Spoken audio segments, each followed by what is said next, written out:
Last night's defensive performance by Miami was one of the best we've seen all season. Definitely the best stint late in the fourth, just totally locking Portland up. And there was a lot of good things to see. It was spearheaded basically by Bam Adebayo, Gabe Vincent, Caleb Martin, PJ Tucker. They were the reasons why they were able to do it. But I do want to talk about something else before we get to that. There's something bigger than just locking up a team and being able to put four elite defenders on the floor and do that.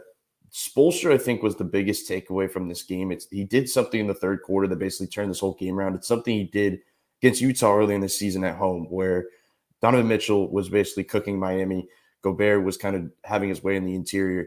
So what they did was they kept Bam on Gobert, put PJ on Donovan. So every pick and roll they came to set was Bam on Donovan, PJ on Gobert. And even though it's a 7-footer on a 6'5" guy, we know what PJ Tucker is as a box out guy, as a rebounder, that you feel comfortable enough to do that. And obviously Bam on Donovan is a winnable matchup. The same thing we see in this game with PJ on McCollum and Bam on Nurkic.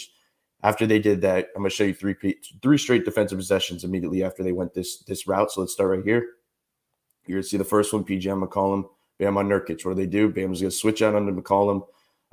The difference is when you're not running a total pick and roll and it just kind of clears out like this, when you put Bam on McCollum and PJ on Nurkic, this is a total win for Miami. This is exactly what they want you to do. They want you to clear out. They don't want you to make it an in-game action where you can dissect it a bit. Because now what happens, Bam, obviously we know what he is as a perimeter defender in McCollum, but PJ Tucker being able to guard as the ultimate help guy is basically what you want in this possession. So as you go right here, McCollum's going to try to break down Bam. PJ's right there for the help. It kicks out to, contested three and he misses. But the big thing is Nurkic is not a factor right there on that type of possession. PJ can totally leave him and help on McCollum. And when you have PJ and Bam doubling any type of score, it's a tough night for that guy. The next one, I think this is the next possession. They try to insert it into Nurkic. Bam kind of gets his hand on it. The difference is that they had to kind of switch. But the thing is, we talk about soft switching and unnecessary switching. It's not a big deal when the two guys that you have surrounded, first of all, Caleb can handle himself, but the two guys you have around him are ultimate help guys, as I just said before. First of all, you're going to see PJ at the top of the key, basically guard McCollum like a DB. Bam sitting there at the baseline waiting for the help. And then obviously Gabe's going to swoop in right there for the screen, but for the steals. I go back one more time.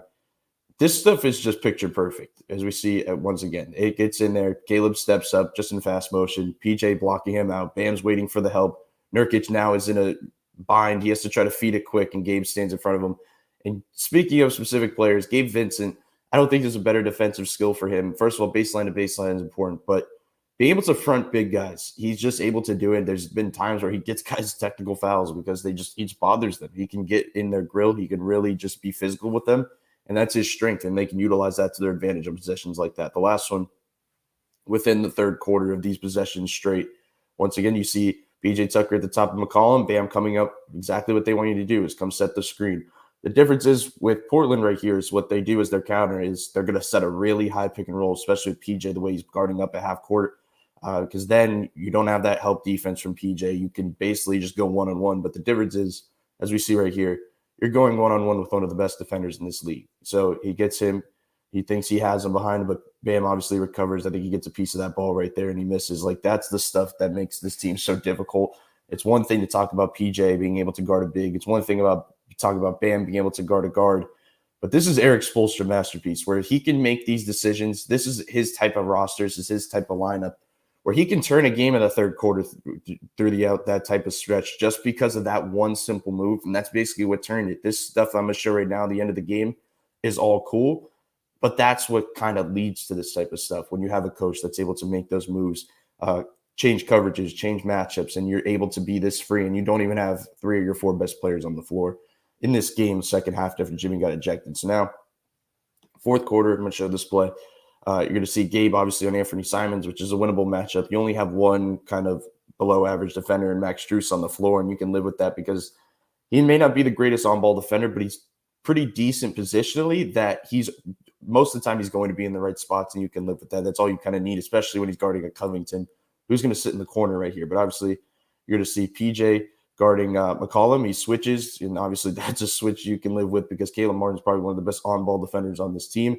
Now CJ's trying to break down Caleb, but as you're going to talk about, I talked about help defense. And that's why this team is so good defensively, and it's why PJ is just so elite on the defensive end of the floor because he's just has such a high Q about it.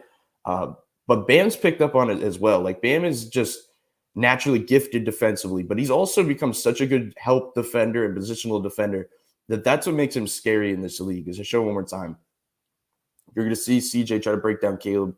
What does PJ do? He sits at the nail waiting for the help defense. Even when his defender cuts, PJ's still locked in on CJ trying to help. But what does this not matter? Why is it kind of looked apart from? Because look what Bam does. He steps right over. Now he's guarding two, but he can't. Now it's a low shot clock. He gets the block, and it's one of the better possessions of this game. When you have elite help defenders plus on-ball defenders, that's what just makes an elite defensive team.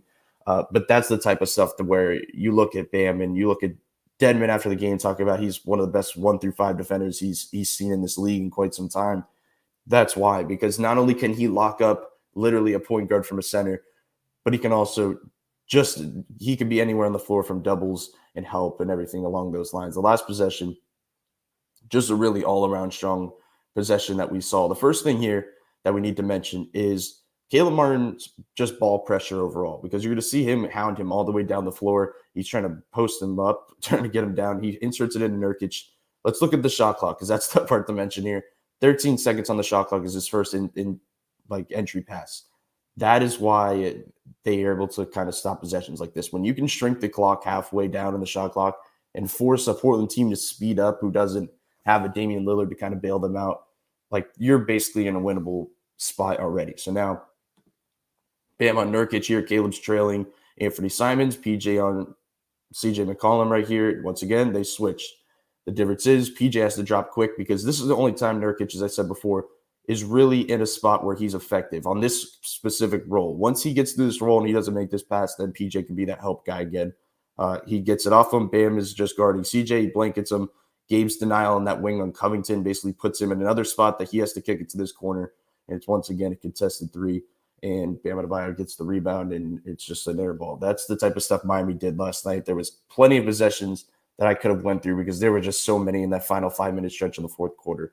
But I don't think any of those possessions are as important as the ones we saw in the third. The specific matchup change that we saw from Erik Spoelstra won them this game, much like it did against Utah. And I feel like we're going to see it in a playoff series again, where you can have a scorer and you can have a big on your team that you match up with, and you're going to be in a spot when they make these different adjustments, especially when they have lineups where you have Jimmy and Kyle, Gabe, Caleb, Victor Oladipo when he returns on the floor to kind of be there, to be that steady rock as well.